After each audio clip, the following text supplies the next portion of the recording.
Democratic State Senator Roland Gutierrez, representing the San Antonio area and Uvalde. Thank you so much for joining us. We really appreciate it.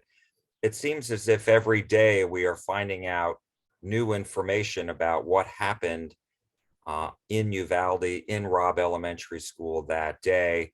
And some of it there's been a lot of it that's been very contradictory. So my first question to you is, how would you characterize the police response, the law enforcement response that day? And also, how would you characterize the changing stories? Well, listen, I'm not here to cast blame. I'll let others do that. My biggest concern is that things weren't done here. Admittedly, DPS has already said that they all failed. I think I've said that before. For me, and what I need to do going forward as a legislator is figure out what happened so this doesn't happen again. We had as many as 13 DPS troopers in that hallway. Those are the people that are accountable to me in the legislature.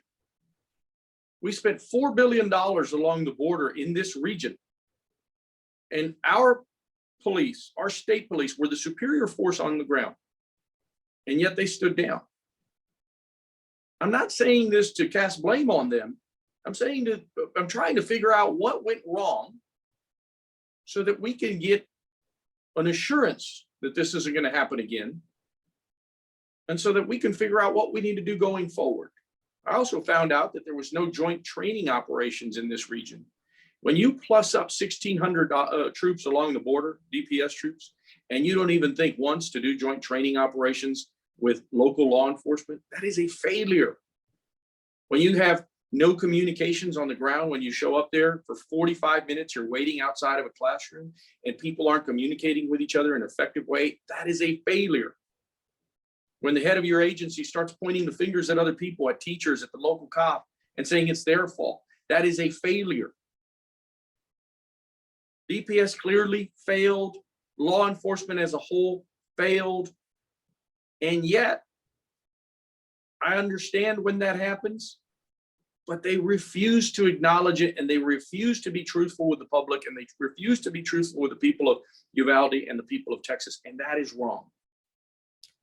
What specifically did the director, Steve McCraw, tell you last week, the last time you spoke with him, about these DPS officers, troopers who were in the school? How many and where exactly were they? So there's a relationship between a legislator and an agency head. And it's a relationship that's based on privity and confidence and trust. And I've had that privity and confidence and trust in Steve McCraw in the past. But when the communication errors that have occurred through his office, pointing the finger at one guy, then leaking the fact that this guy didn't have radio comms after you said forever and a day that he was the incident commander. How is the person the incident commander if he doesn't even have his radio?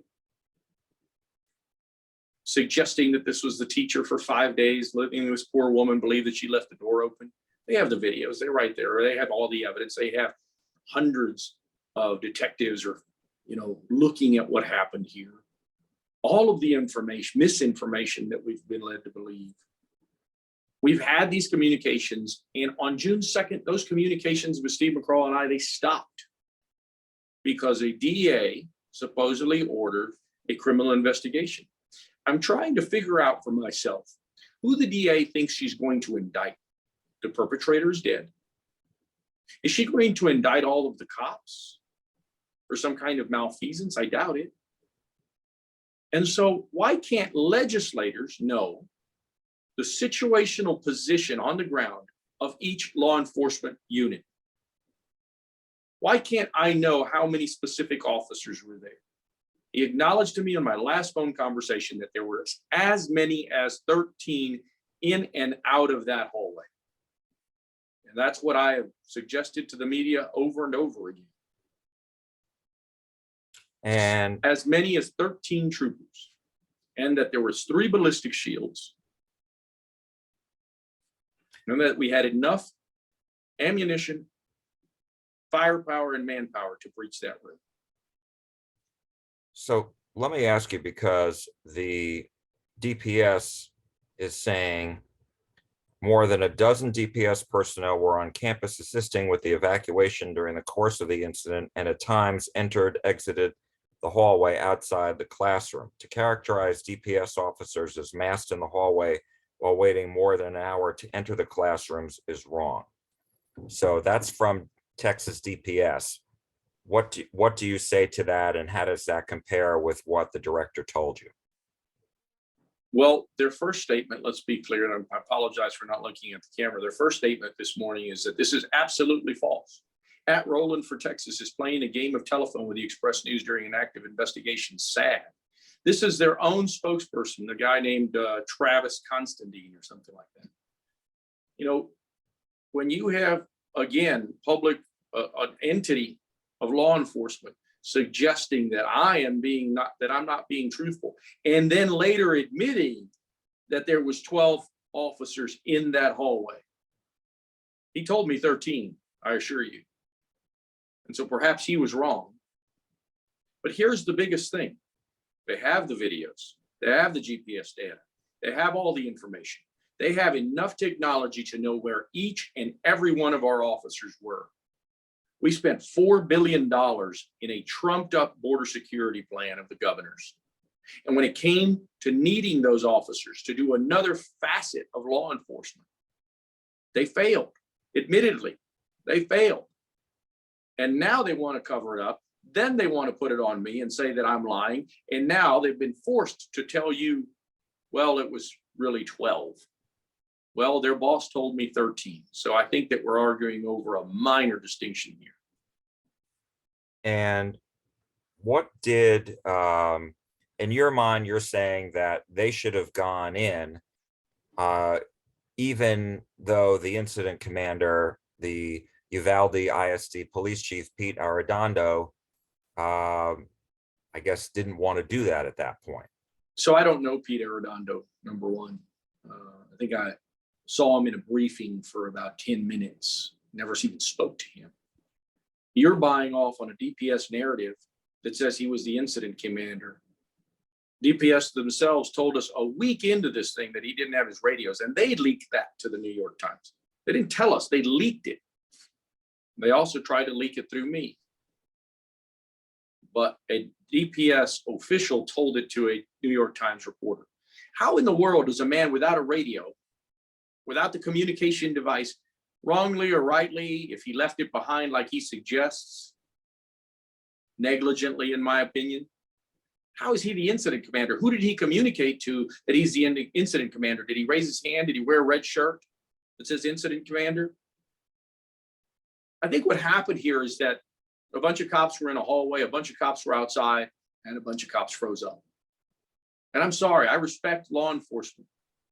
But when you make an error, you have to acknowledge it, you have to address it, you have to own it, and you can't hide behind a so-called criminal investigation when the defendant is dead, the perpetrator's dead.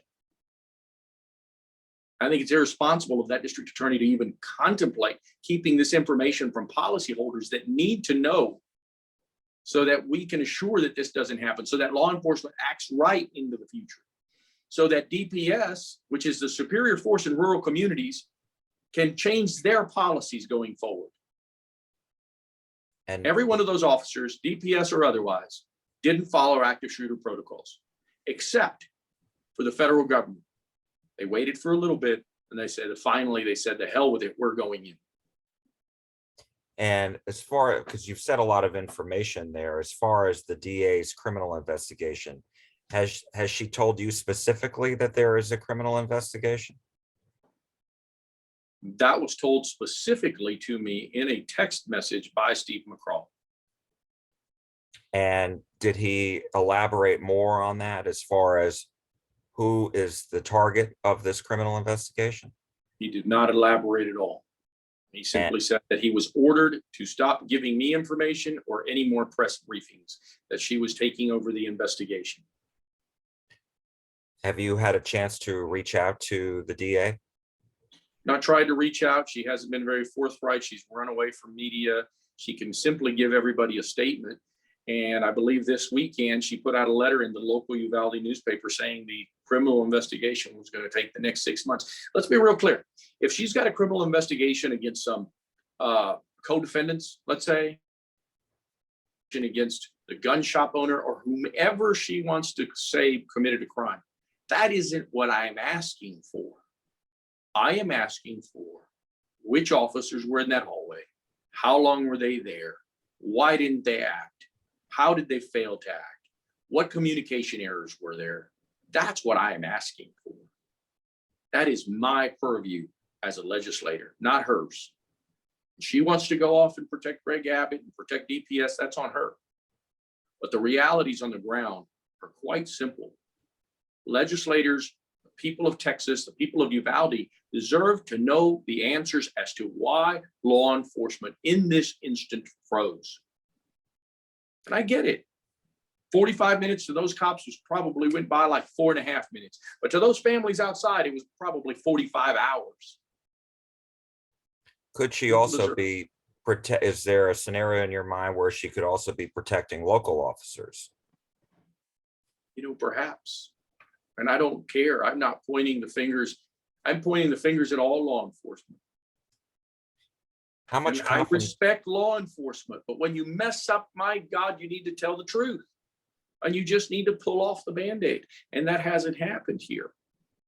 And my constituents are demanding the truth. We had 3 people that possibly bled out, that possibly could have been saved. Imagine that.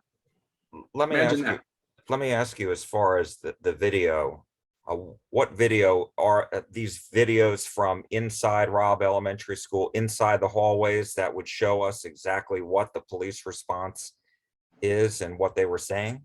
We have video from inside the school. We have video from inside that hallway. I know that for a fact. We have body cam footage that DPS, reportedly by another news source yesterday, sent a letter to the Attorney General's office saying they do not want to release body cam footage because it would show future perpetrators the weaknesses in DPS protocols. I'm pretty sure we know the weaknesses right now in DPS protocols. This is real simple. We spent $4 billion on a failed border plan that has failure after failure. And when it came down to doing something else, another aspect of their jobs, it wasn't done effectively. You mentioned also in the San Antonio newspaper that there was equipment there to breach the door. What are you talking about? They had 3 shields, 3 ballistic shields. The statement was given to me by Steve McCraw that there was enough equipment, manpower, and firepower to breach that door. Did he explain why it wasn't used? He did not. Oh, he said it was the incident commander thing, and he said that DPS will never stand down to another lower law enforcement unit again. Was this a chain of command issue? I believe that it was a failure to communicate issue. I believe it was the heat of the moment. I understand that.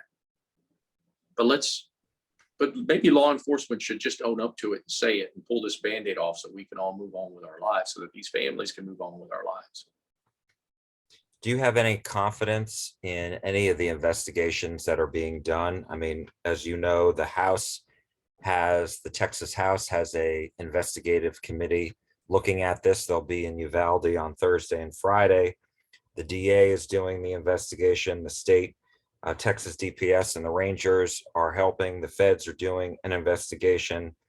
So do you have confidence in any of these?